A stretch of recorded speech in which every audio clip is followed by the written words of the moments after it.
My name is Jessie Hodges.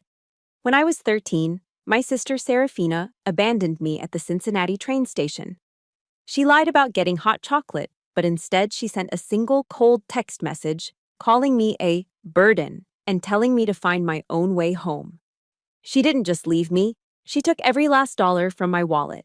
She thought she was getting rid of a problem, but she was wrong.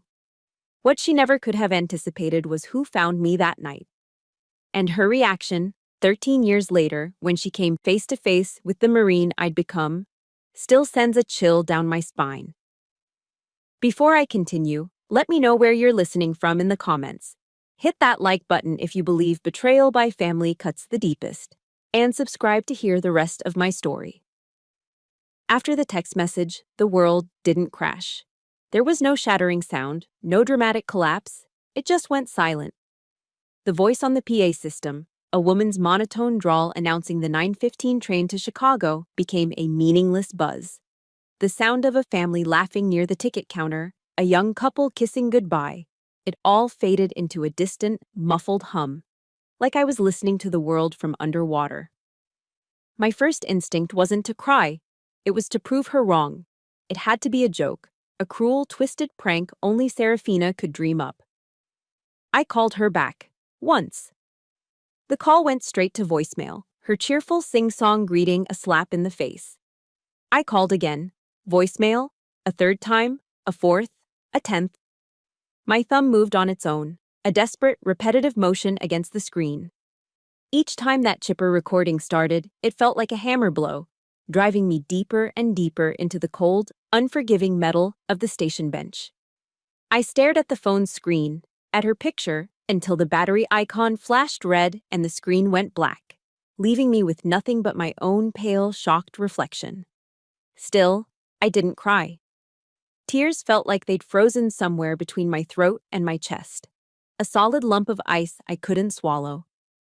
The feeling wasn't sadness, it was emptiness, a profound, hollowing sensation as if someone had reached inside me, pulled out my bones and organs, and left nothing but a thin, useless shell of a girl sitting on a bench in Cincinnati. My hands, acting on some forgotten muscle memory, began to rummage through my backpack, a mindless search for something solid, something familiar. My fingers brushed past a worn paperback and a half-empty bag of pretzels before they closed around a crumpled piece of paper. It was a sheet of notebook paper Serafina had used to make a list for her trip. Her loopy, perfect handwriting was all over it. Gas, $40. Snacks for the road. Motel reservation, Rick. The list was a map of her new life, a life that was already miles away from me. And then I saw it. At the very bottom of the list, one final item. Jessie's bus ticket home. She had thought about it. She had planned for it. The idea of my safety had existed, right there in her own handwriting. But it wasn't just written there. A single, brutal black line had been drawn through the words, striking them out with a vicious finality. She hadn't forgotten. She had considered my journey home, weighed it against her own desires, and then she had chosen to erase me from the plan. That single, deliberate line hurt more than the text message. It hurt more than the silence on the other end of the phone. The text was impulsive anger. This was calculated cruelty. I wasn't an accident she left behind in her rush to start a new life with her boyfriend. I was a line item that had been considered and then actively, consciously, deleted. I was a choice that had been unmade. The cold from the bench seemed to seep directly into my bones then, a permanent chill that had nothing to do with the November air. As night fell, the station transformed. The bright, bustling hub of travelers dwindled, leaving behind pockets of shadow and a handful of weary, transient figures. The fluorescent lights overhead hummed with an eerie buzz, casting long, distorted shadows that seemed to move on their own. It was no longer a place of hopeful journeys, it was a hunting ground. I slid off my bench and found a more secluded corner behind a row of unused lockers, pulling the hood of my thin sweatshirt down low over my face, trying to make myself smaller, invisible. Every man who walked past, his footsteps echoing in the cavernous space, felt like a potential threat. Every time those footsteps slowed near my corner, my heart hammered against my ribs like a trapped bird. A gnawing hollowness started in my stomach. Hunger. It was a sharp, biting pain. I thought of the hot dog stand near the entrance, the smell of sizzling onions I'd noticed when we arrived. I remembered Serafina taking my wallet to hold on to it for me. A quick, frantic search confirmed it was empty. Not a single dollar, not even a quarter. The shame was a hot flush on my face. Later, when the thirst became unbearable, I slipped into the women's restroom. The floor was grimy, the air thick with the smell of bleach and despair. I leaned over the stained porcelain sink, cupped my hands, and drank the cold, metallic-tasting water from the faucet. The shame of drinking from a public faucet like a stray animal felt worse than the hunger itself. That night, I learned that existence could be stripped down to its most brutal basics: a little warmth, a sliver of safety, and a sip of water. Sometime near dawn, when the gray light began to filter through the tall, grimy windows, a janitor pushed his cleaning cart past my hiding spot. He was an old man, his back stooped, his face a roadmap of wrinkles. He didn't say a word. He didn't even really look at me. He just kept pushing his cart, the squeak of its wheels the only sound in the near-empty hall. But as he passed, he reached into his pocket and placed something on the floor beside me. A single oatmeal cookie, wrapped carefully in a brown paper napkin. Then he was gone, disappearing down the long corridor. That small, silent act of kindness did what my sister's cruelty could not. It broke the ice in my chest. A single, hot tear finally escaped and rolled down my cheek, leaving a clean track through the grime.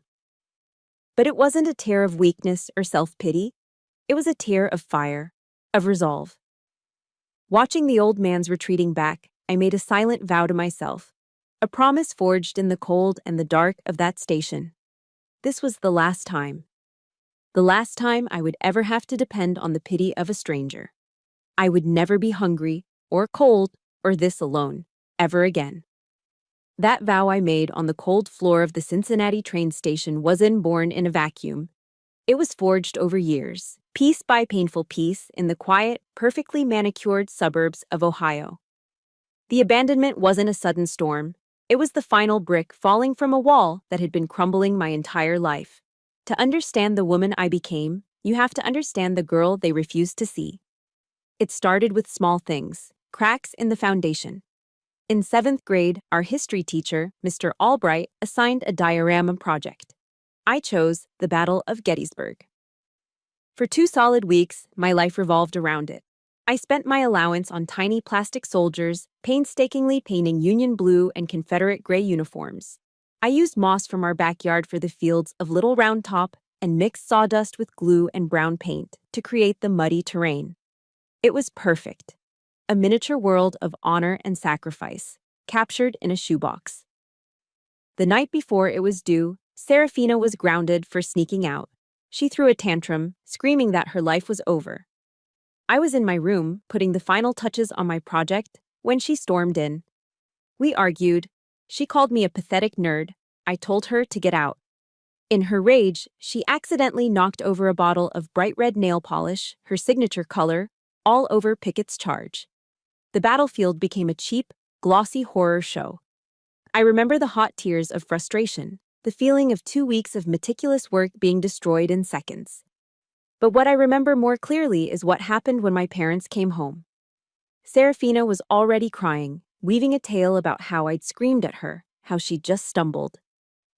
That night, my father looked down at the ruined project, then at my tear-streaked face, and he delivered a line that killed a part of my soul. "Jessie, it's a stupid model. You are never, ever to make your sister cry like that. Go to your room and think about your selfishness." I was the one who was wronged, but in our house, Serafina's tears were the only currency that mattered. I was punished for having my work destroyed. It got worse as we got older. That winter, for the school formal, I'd saved up $60 from my babysitting job to buy a dress. It was a beautiful, deep sapphire blue dress that shimmered when it caught the light. It was the first truly beautiful thing I had ever owned. I kept it hidden in its box in the back of my closet, a secret treasure. The night of the dance, I opened the box, my heart pounding with excitement. Inside, laid out on the tissue paper, was one of Serafina's old, faded hand-me-downs. I found her in her room, preening in front of her mirror, wearing my blue dress. She was going to a party with her friends. When I confronted her, my voice shaking with rage, my mother rushed in. She pulled me aside, her grip on my arm tight, her voice a low, urgent whisper. Honey, your sister is leaving for college soon. These are her last memories here. You can wear this one, you still look beautiful. Just don't make a scene. The neighbors will hear. The message was crystal clear. My pain, my $60, my one special night were all expendable. They were less important than the perfect oil painting of our happy family. An image that had to be protected at all costs, especially from the ears of the neighbors. But the moment that truly defined our relationship, the moment I handed over my own identity to save hers, happened the summer I turned 12. Serafina, who only had her learner's permit, took my dad's prized Buick out for a joyride and put a sizable dent in the front fender on a mailbox post. She came to me, hysterical, begging me to take the fall. She claimed a mark on her record would ruin her chances at a cheerleading scholarship.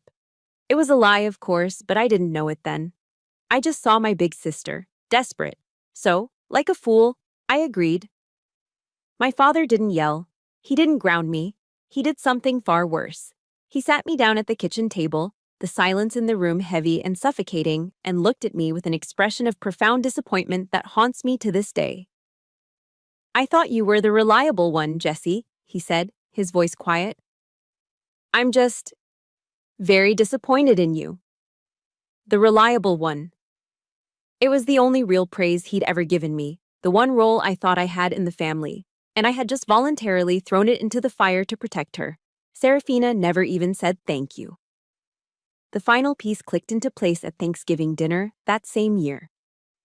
The house was filled with the smell of roasted turkey and my mom's pumpkin pie. The whole extended family was there, laughing and talking. My Uncle Rick, trying to include me, asked what I wanted to be when I grew up. I barely got the words out, I want to be a historian. When Serafina let out a theatrical, piercing laugh from across the table. Oh my God, that is so boring, she announced to everyone. Jessie just loves her nerdy stuff. She's going to die old and alone with her books. And the whole table laughed. My aunts, my uncles, even my parents. They smiled, not seeing the malice, not seeing the casual cruelty. They just saw their beautiful, charming older daughter being funny. I sat there, a piece of turkey halfway to my mouth, frozen in the echo of their laughter. In that moment, surrounded by the very people who were supposed to love me unconditionally, I had never felt more alone. I wasn't a person with passions and dreams, I was a prop, a supporting character in the grand play of Serafina's life, brought on stage only to be the punchline of her jokes. I excused myself from the table and went to my room. I didn't cry. I just stood at my window, looking out at the dark, quiet street, at the other houses with their own families inside. I felt like I was looking at a world I could never be a part of. I was trapped behind glass, an observer in my own life, and I knew, with a certainty that chilled me to the soul, that I had to find a way out. The second day passed in a blur, a waking nightmare of hunger and a bone-deep weariness that made the world feel distant and hazy. The promise I'd made to myself in the pre-dawn gloom of the station felt like a fading dream. I wandered away from the sterile emptiness of the train station and into the city itself, ending up in the historic Over-the-Rhine neighborhood. I knew, even at 13, that it wasn't a place for a kid alone. The beautiful old brick buildings were scarred with graffiti, their windows like vacant eyes. I found a narrow alley between a pawn shop and a boarded-up laundromat and huddled there, making myself as small as possible, trying to disappear into the shadows. The gnawing hunger had turned into a dull, constant ache. I was running on empty, and I knew I couldn't last much longer. Everything had reached its limit. Just as I felt a wave of dizziness wash over me, a figure appeared at the mouth of the alley. My body tensed, ready to run. But it wasn't a threat. It was an elderly woman with a cloud of silver hair and eyes that were startlingly kind. She was coming from a small Baptist church on the corner, a place with a simple wooden cross and a sign that read, all are welcome. She didn't ask what I was doing there. She didn't ask where my parents were. She didn't stare or judge. She simply walked over, her steps slow but steady, and held out a plain brown paper bag. "You look hungry, child," she said, her voice soft and warm like a well-worn blanket. I took the bag without a word, my hands trembling. Inside was a thick turkey sandwich on white bread and a cold bottle of water. I didn't thank her. I couldn't. The words were stuck behind the lump in my throat. I just ate, huddled in the alley like a feral animal that had stumbled upon an unexpected kindness. I devoured that sandwich in 5 or 6 huge bites, the simple taste of turkey and mayonnaise feeling like the most incredible meal I'd ever had. The cold water soothed the raw, dry ache in my throat. The woman's name was Eleanor Vance. After I finished, she sat down on an overturned bucket a few feet away, respecting my space. She didn't press me for my story. She didn't ask why a 13-year-old girl was hiding in an alley. Instead, she just talked about her church, about their food pantry, about how they tried to help folks who were having a hard time. Her presence was a calm, quiet comfort in the chaos of my world. Then, she reached into her purse and pulled out a crisp $20 bill and a small piece of paper. "There's a good youth shelter in Millport," she said, holding the items out to me. Millport was a small town I'd never heard of. "It's about an hour's bus ride from here. They won't ask too many questions. They'll just give you a warm bed for the night." I took the money and the paper, the address written in a neat, steady cursive. Before she stood up to leave, she gently placed her hand over mine. Her skin was soft and wrinkled. "And remember this, dear," she said, looking right into my eyes. "God is your refuge and your strength." I wasn't a religious kid. My family only went to church on Christmas and Easter for appearances. But in that moment, hearing those words from her, it didn't feel like a sermon. It felt like she was handing me a shield. I used the $20 bill to buy a ticket at the Greyhound station. Climbing onto that bus felt like stepping into another world. As the bus pulled away from the station, the engine groaning, I watched the city of Cincinnati shrink through the grimy window. I saw the skyline, the bridges, all the landmarks of a life that was no longer mine, fade into the gray afternoon haze. Each mile that passed felt like I was shedding an old, heavy skin. I wasn't mourning what I had lost. There was no grief, no tears. There was only a cold, quiet sense of relief. I looked around at the other passengers. A young mother trying to quiet a fussy baby. An old man in a baseball cap, asleep with his mouth open. A group of college kids laughing in the back. They all had a destination, a place to go, people waiting for them. I was heading into the complete unknown. And for the first time, that feeling wasn't just terrifying. It was strangely, exhilaratingly free. The shelter in Millport was an old, 2-story brick building that looked like it might have been a school once. It was worn down, but the windows were clean, and the small patch of lawn out front was neatly trimmed. The air inside smelled of disinfectant and faint, lingering scent of institutional chili. The woman at the front desk looked exhausted, her face etched with deep lines of fatigue, but her eyes were devoid of judgment. She looked up from her paperwork, taking in my dirty clothes and tired face, and asked a single, simple question. "What's your name, honey?" For a beat, the name I had carried for 13 years got stuck in my throat. It was the name of a nuisance, a disappointment, the boring daughter, the selfish sister. It was the name of a girl who had been considered and then discarded, a line item crossed off a list. I swallowed hard, the sound loud in the quiet room, and then another name came out. It came out clear and steady, as if it had been waiting there all along, ready to be claimed. "Jessie," I said. "My name is Jessie Hodges." It wasn't a lie, it was a birth certificate. The girl with my old name, the victim who waited for her sister at the train station, she had been left behind in Cincinnati. Jessie Hodges wasn't a victim. She was a survivor. And her story was just beginning. The name Jessie Hodges became my anchor, but the years that followed were a sea of blurry, forgettable landscapes. I entered the Ohio foster care system. I was a file in a cabinet, a name on a list. Over the next 4 years, I moved through 3 different homes. The first was with a couple who had 2 toddlers and were too exhausted to notice another quiet girl in the house. The second was with a single woman who meant well but treated me like a fragile project she had to fix. The third was with a family on a farm, where the days were long and the work was hard, but the silence was just as loud. None of them were cruel. They were simply strangers doing a job. They provided food and a roof, but there was no warmth, no sense of belonging. I learned to navigate other people's lives without leaving ripples. I learned not to get attached to a bedroom, not to leave a book on a coffee table. My backpack, the same one from the train station, was always neatly packed and stored under my bed. It was a habit, a constant, silent reminder that wherever I was, it was temporary. At school, I was a ghost.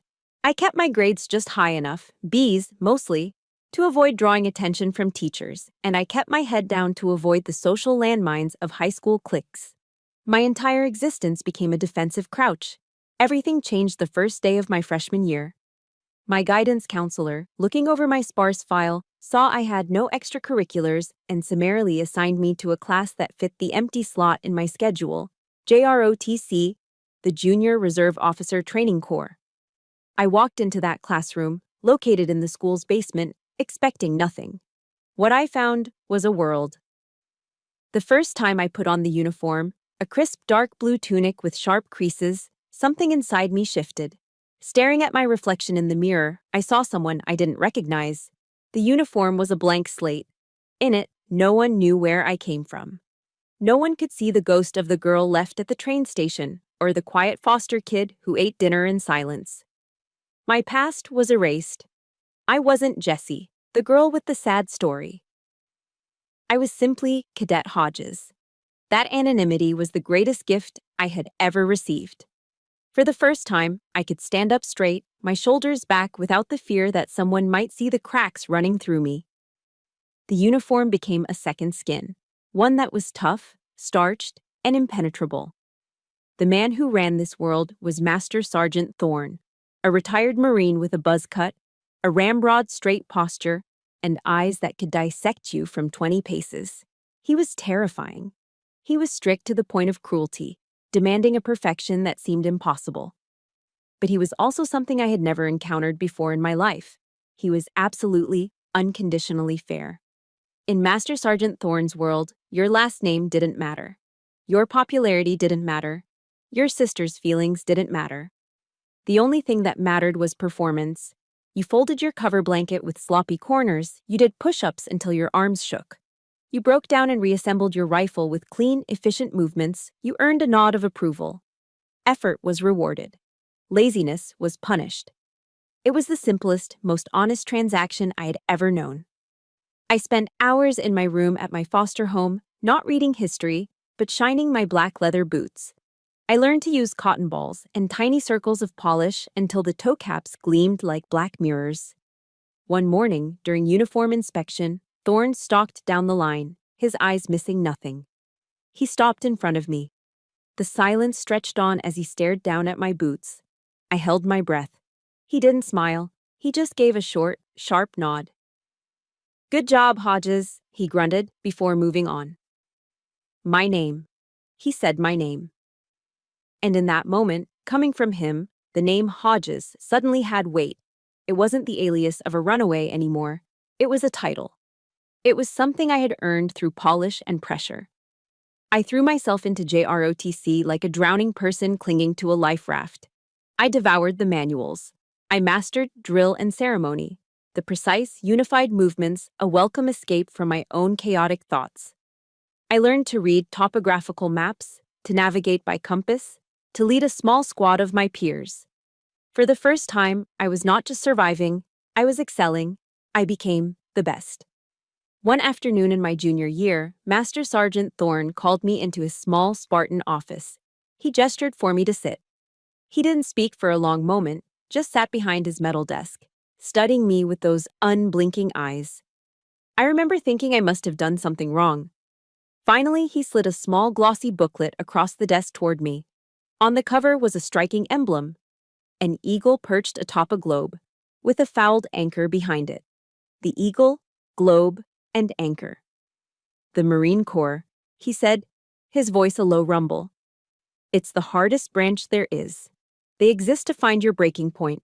They'll push you and scream at you, and they will try to break you. He leaned forward slightly. But I get the feeling, Hodges, you're the kind that gets stronger the harder you're bent. It wasn't a compliment.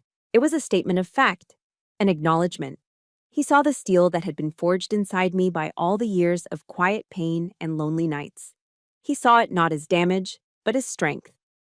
I wonder if any of you listening have ever had a teacher or a mentor like that. Someone who saw something in you that you couldn't even see in yourself.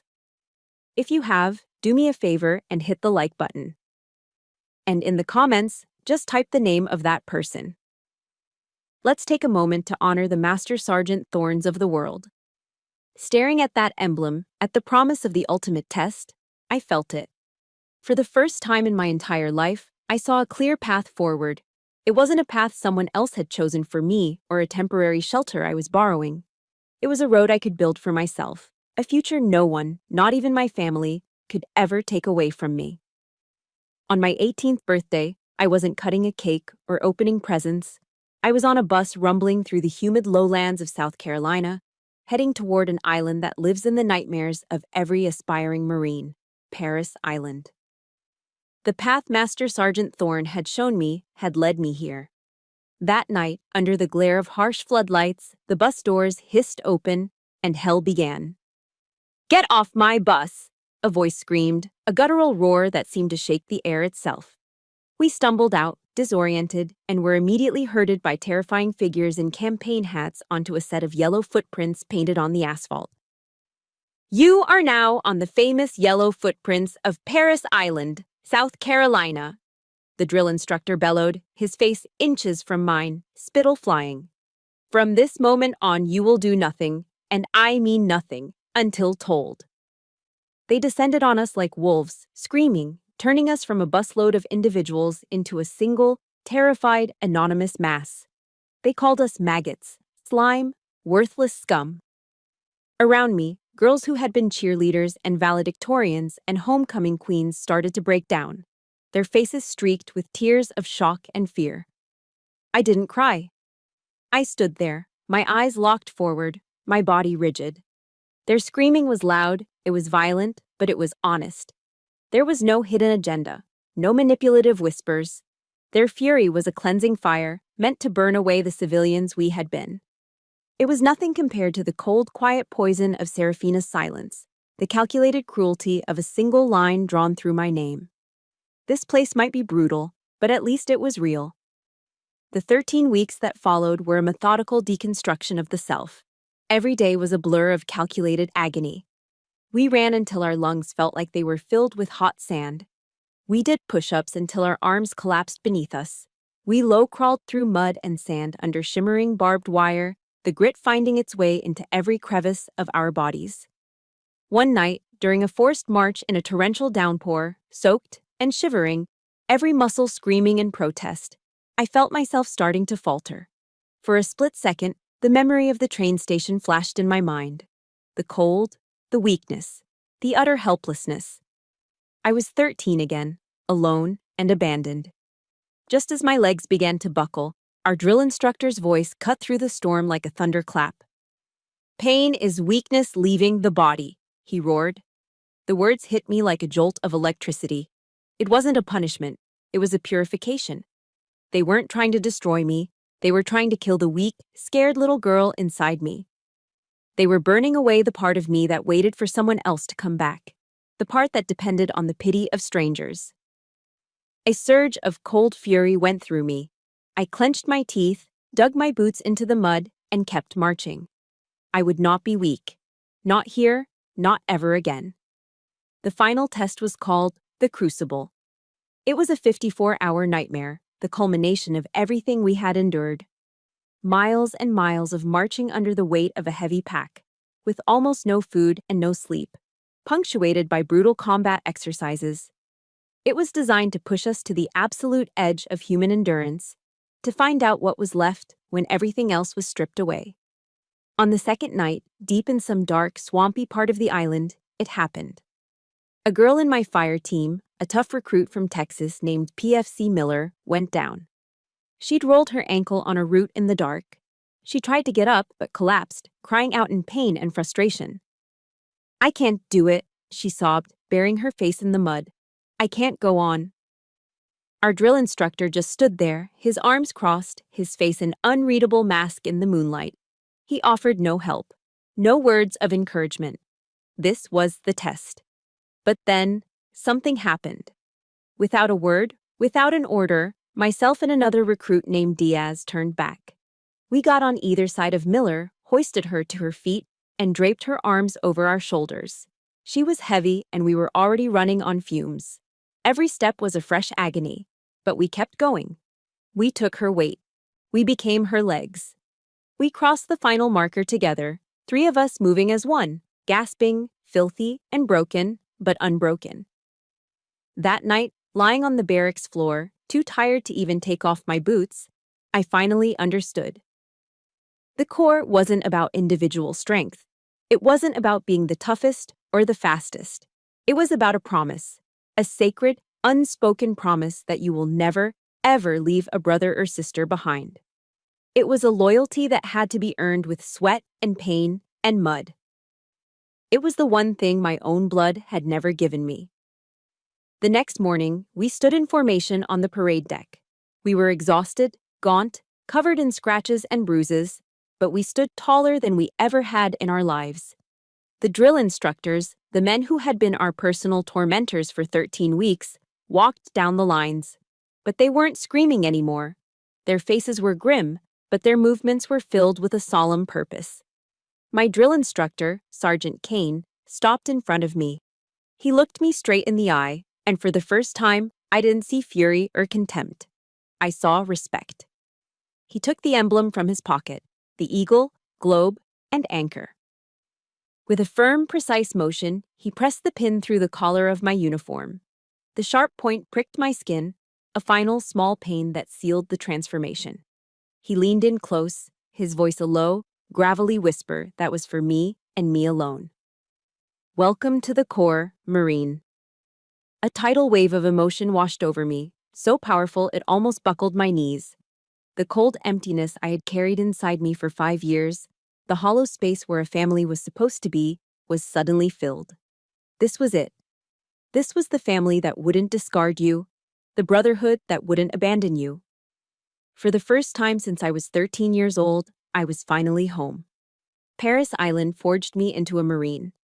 Afghanistan taught me the cost of being one. Nothing in training, no drill sergeant's scream, no grueling exercise could have prepared me for the reality of Helmand Province.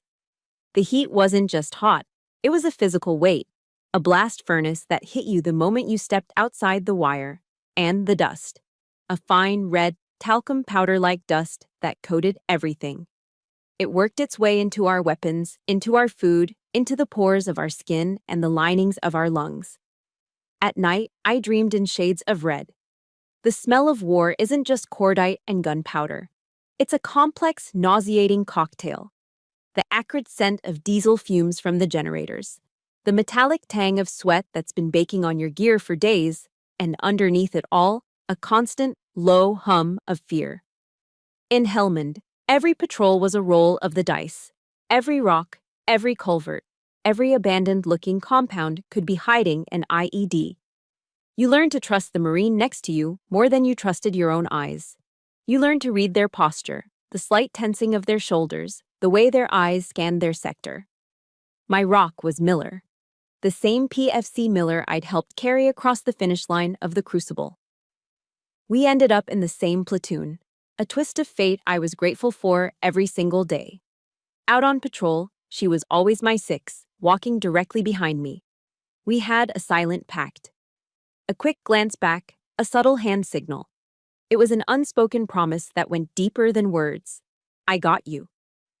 She was my family, the one I had chosen, the one I had bled with. In between the tension, there were moments of stolen peace, moments that felt so painfully normal, they were almost surreal.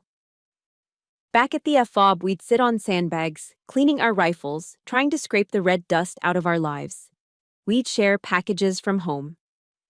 I remember one night, huddled under the dim glow of a chem light, passing around a bag of M&Ms that Miller's mom had sent. We'd trade them like currency, 2 reds for a blue. We'd pass around worn, sweat-stained photos. Corporal Reed, a quiet gearhead from Montana, would show us a picture of a rusted-out '68 Mustang he was going to restore and open his own auto shop with. And Miller. Miller would pull out a picture of her fiancé, a handsome, smiling kid named Kevin in a Texas A&M sweatshirt.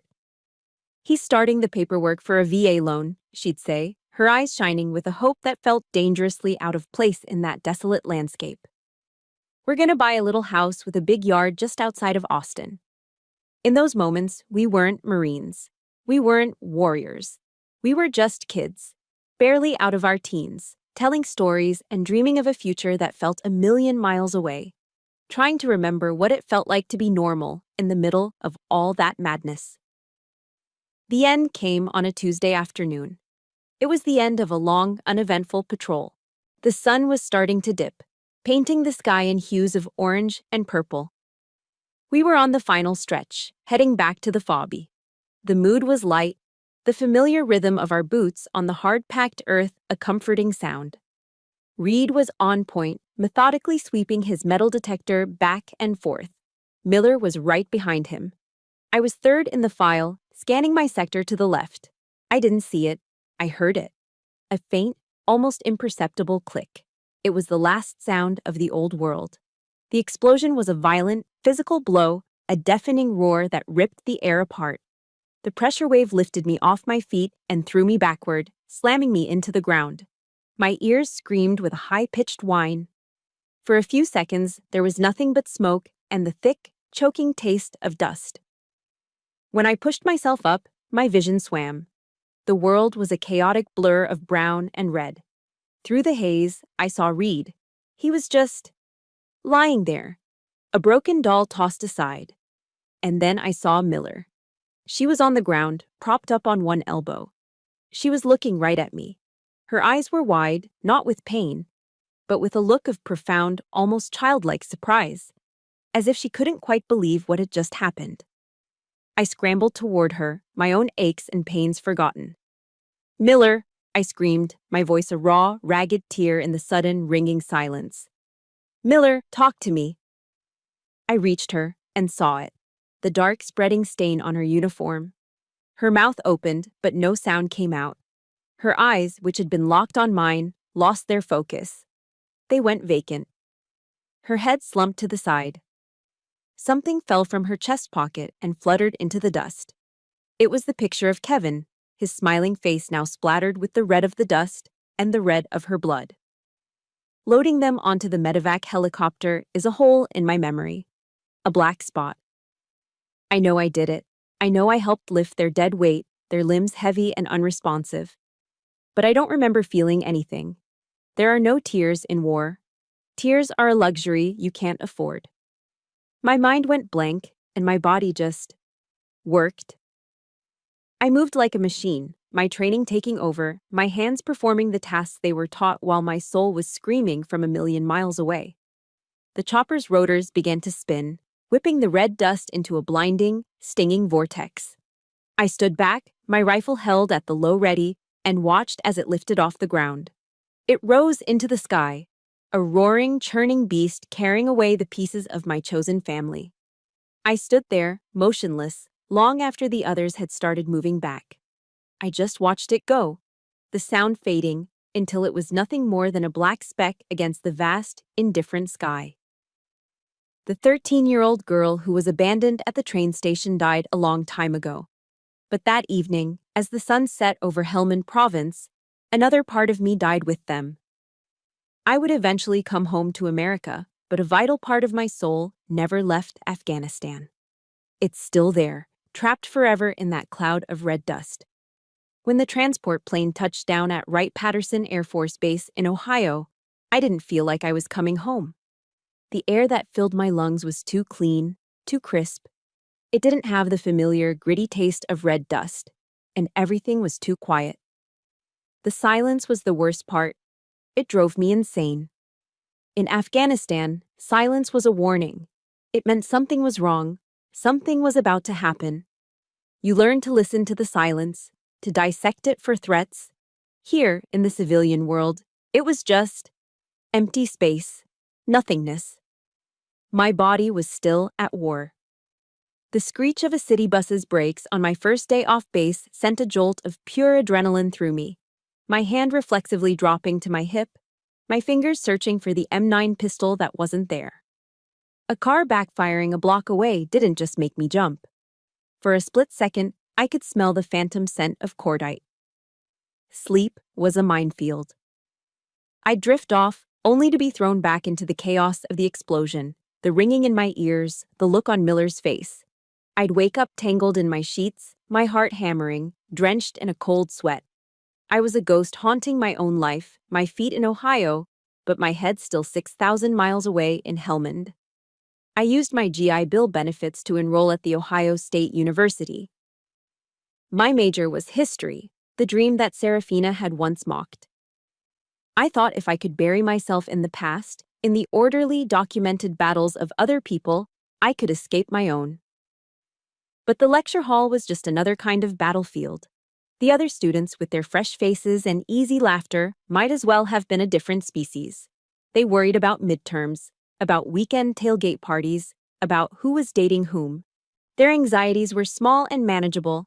Meanwhile, I'd sit in the back row of every class, always choosing a seat with my back against the solid wall, where I could see all the exits and keep the entire room in my field of vision. My biggest worry wasn't failing a test. It was whether the sharp, sudden ringing of the class bell would sound too much like a rocket attack siren and make me dive under the desk. We spoke the same language, but we lived on two entirely different planets. I was an alien trying to mimic human behavior, and the effort was exhausting. To make ends meet, I got a part-time job at the Book Loft, a sprawling, labyrinthine-used bookstore in the German village neighborhood. It became my sanctuary. The quiet in there was different from the terrifying quiet of the outside world. This quiet had order. It had structure. Every book had a spine, a title, a place where it belonged on a shelf. My job was simple, methodical, and blessedly mindless. Unpacking boxes, scanning barcodes, shelving books in their correct alphabetical or categorical homes. The repetitive mechanical motions soothed the frantic energy in my head. The smell of old paper and binding glue became my anesthetic. For the first time in months, I could take a deep breath without feeling like my ribs were a cage about to shatter. I built a fortress for myself out of routine. My life was pared down to 3 controllable locations: my small Spartan one-bedroom apartment, the back row of the lecture hall, and the quiet, dusty aisles of the bookstore. I kept my world small because a small world was a defensible one, but I knew I couldn't cut myself off completely. The part of me that was a Marine needed a connection. So I joined the Ohio National Guard. One weekend a month, I would put the uniform back on. The moment the fabric settled on my shoulders, a sense of calm would wash over me. Here, I didn't have to explain myself. Everyone understood. They knew why I always faced the door in a restaurant, why I never sat with my back to a crowd. My unit's master sergeant, a big burly man named Marcus Cole, everyone just called him Gunny, was a 2-tour Iraq vet. He never once asked me about Helmand.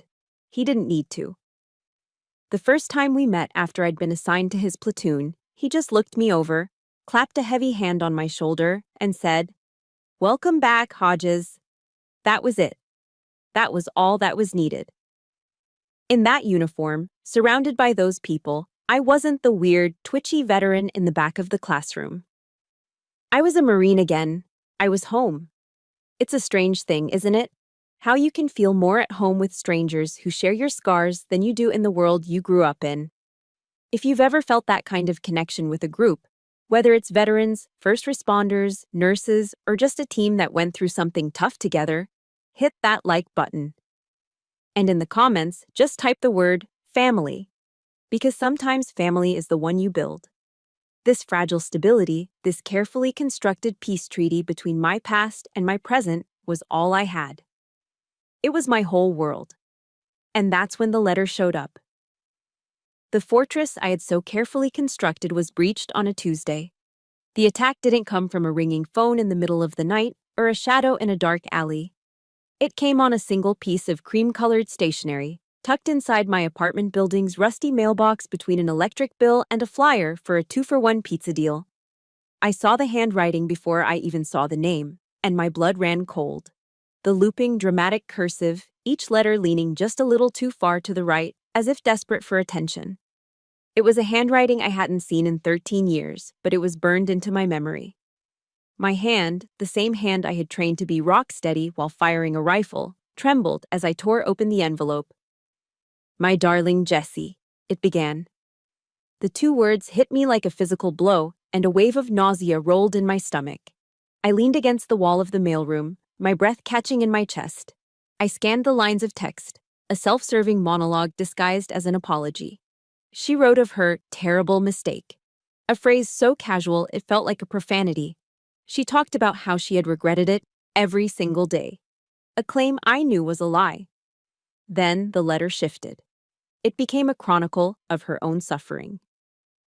She wrote about her 2 failed marriages, about how hard her life had been, about a persistent feeling of emptiness, of something missing. She was trying to recruit my sympathy, to paint herself as another victim of her own bad choices. She was writing about her pain in a letter that was supposed to be about the lifetime of pain she had inflicted on me.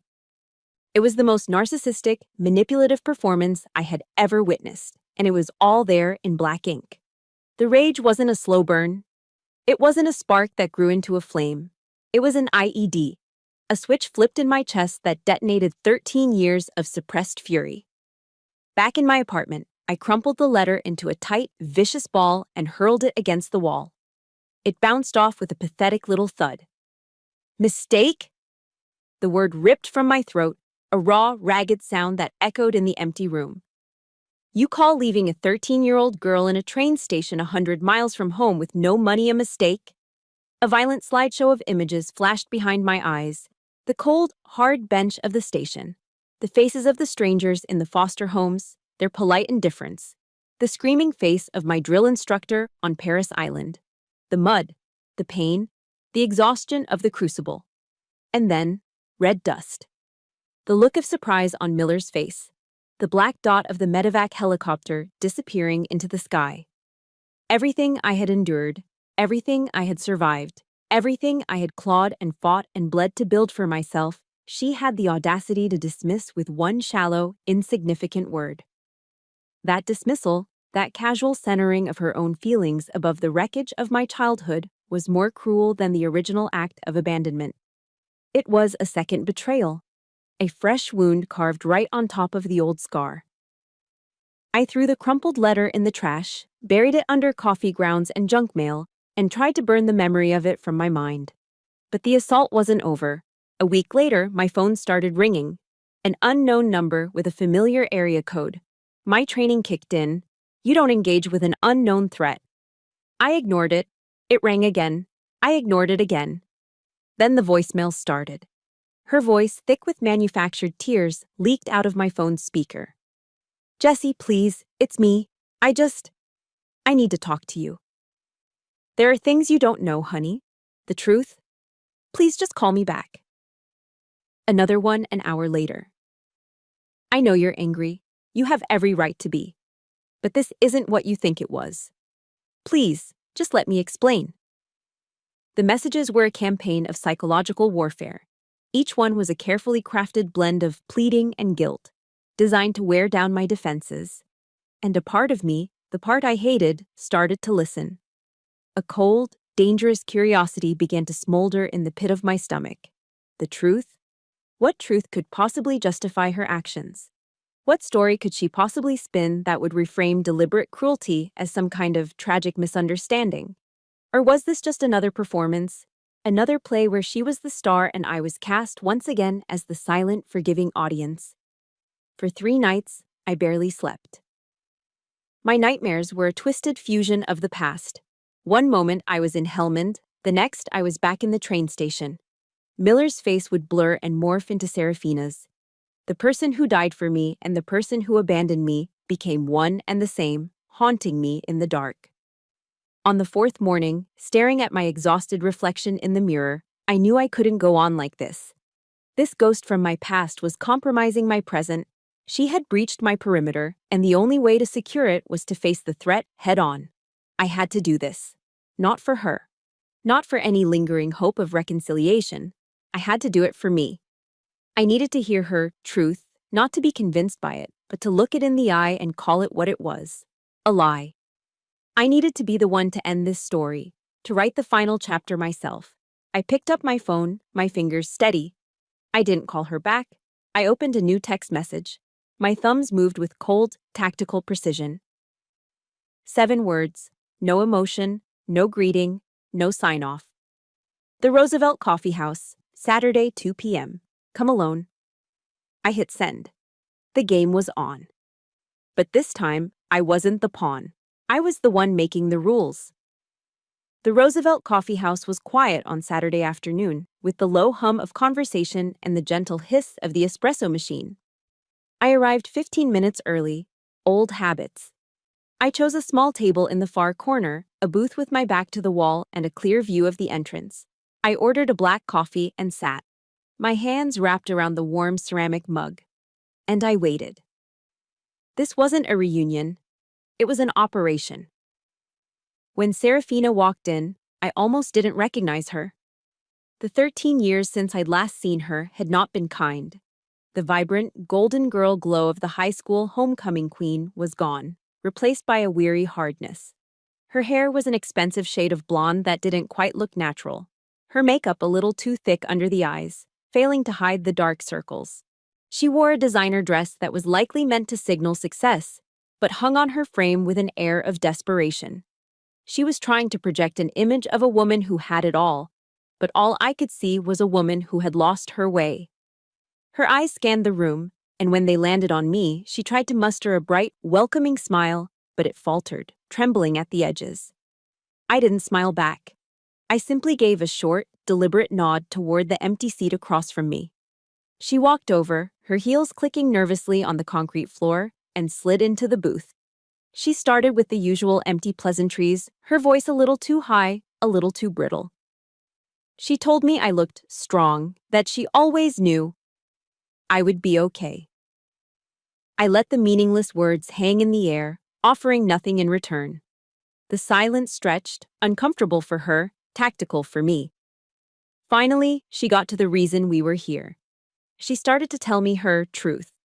It was a carefully constructed performance, a well-rehearsed tragedy starring herself.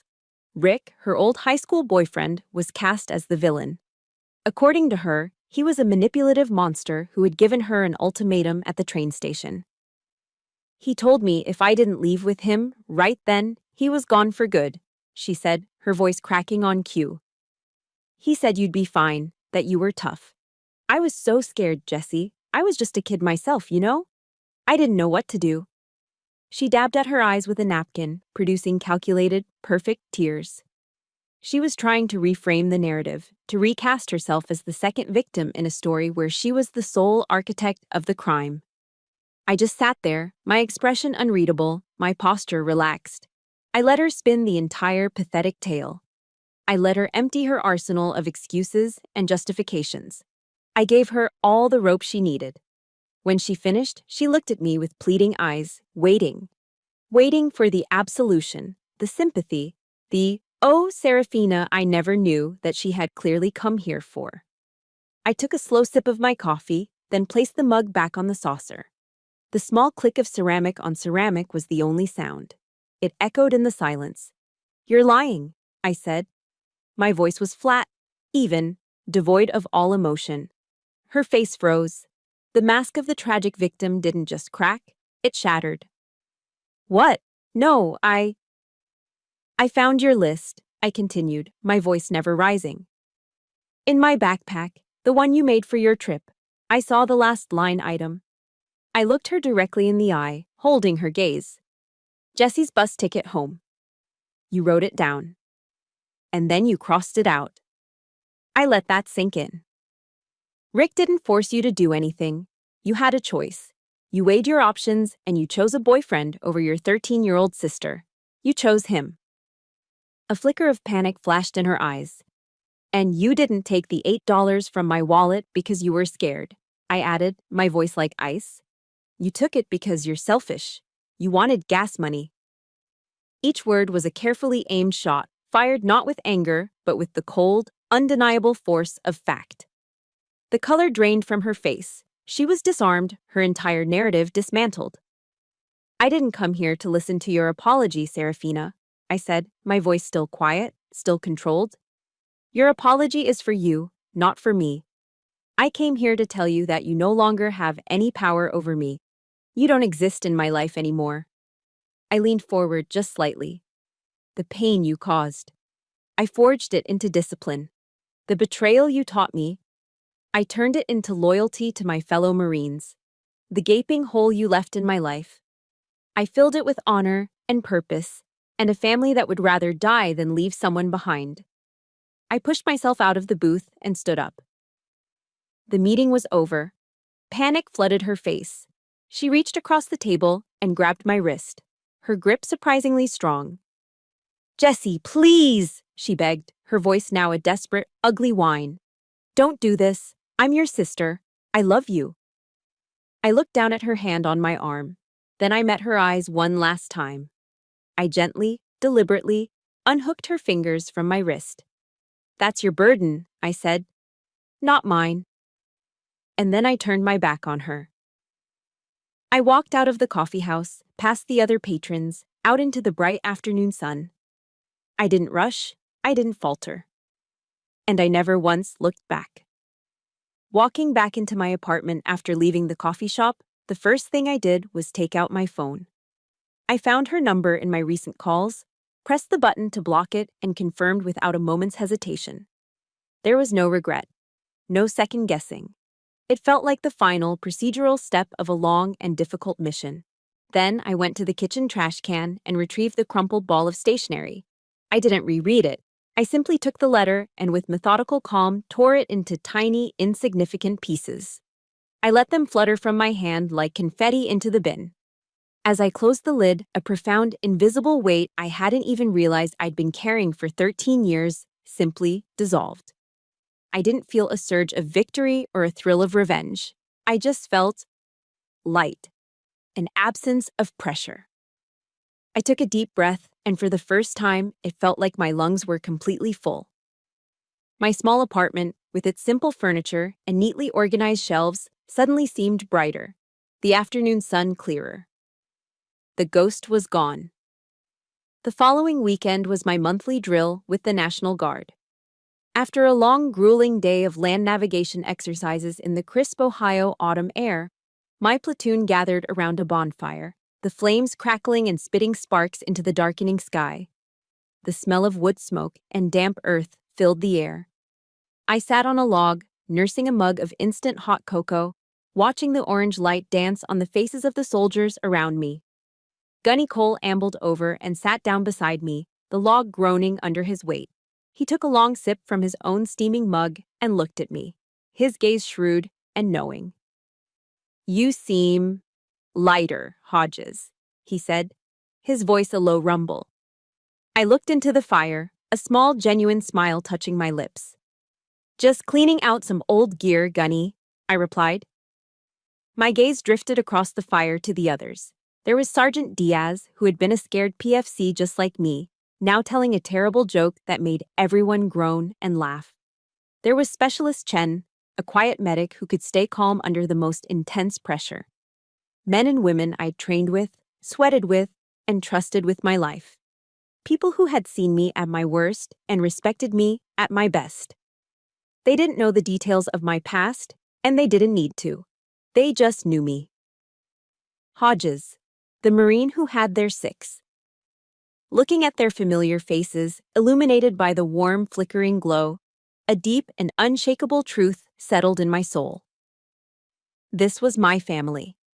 A family built not on the flimsy bonds of blood and manipulation, but on the bedrock of trust, shared hardship, and unwavering loyalty.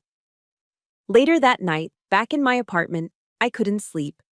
But for the first time in a long time, it wasn't because of nightmares. It was a quiet, peaceful wakefulness. I picked up the book on my nightstand, a well-worn copy of Admiral William H. McRaven's Make Your Bed. I read a few pages and my eyes landed on a simple sentence. If you want to change the world, start off by making your bed. I closed the book and placed it on my chest. I looked around my small, orderly room. My clothes for the next day were laid out. My desk was clear, my textbooks stacked in a neat pile. My bed was perfectly made, the blanket taut, the corners tucked in with military precision. And in that quiet moment, I realized my true revenge wasn't the scene in the coffee shop. The confrontation with Serafina wasn't the victory. It was just the closing of a file. My real revenge was this quiet room, this orderly life. My revenge was the college degree in history that I would earn in 6 months. It was the respect I saw in the eyes of my soldiers. It was the simple, profound ability to pay my own bills, to provide my own roof, to be dependent on no one. My revenge was the peace of being able to lie down at night and sleep without being haunted by the ghosts of the past, living a good, honorable life. That was the sweetest revenge of all. My story began in the ashes of a lie. I was born from the wreckage of a cruel betrayal at a train station. But from that fire, from those ashes, I didn't just survive. I built something new. I forged a legacy, one that has nothing to do with a family name I left behind in Millport and everything to do with the code I learned to live by. A legacy built not on blood, but on honor. My name is Jesse Hodges. I am a survivor. I am a United States Marine, and I am finally free. My story began in the ashes of betrayal, but that's not where it ended. I learned that you are not defined by the people who tried to break you, but by the legacy you choose to build for yourself. The greatest revenge is not a confrontation. It's the quiet peace of a life well lived, a life of honor built on your own terms. I know many of you listening have your own stories of being counted out. I'd love to read what became your source of strength. Was it a person, a goal, a promise to yourself? Share it in the comments below. If this story resonated with you, please hit that like button and subscribe for more stories about resilience and the families we build for ourselves. Thank you for listening.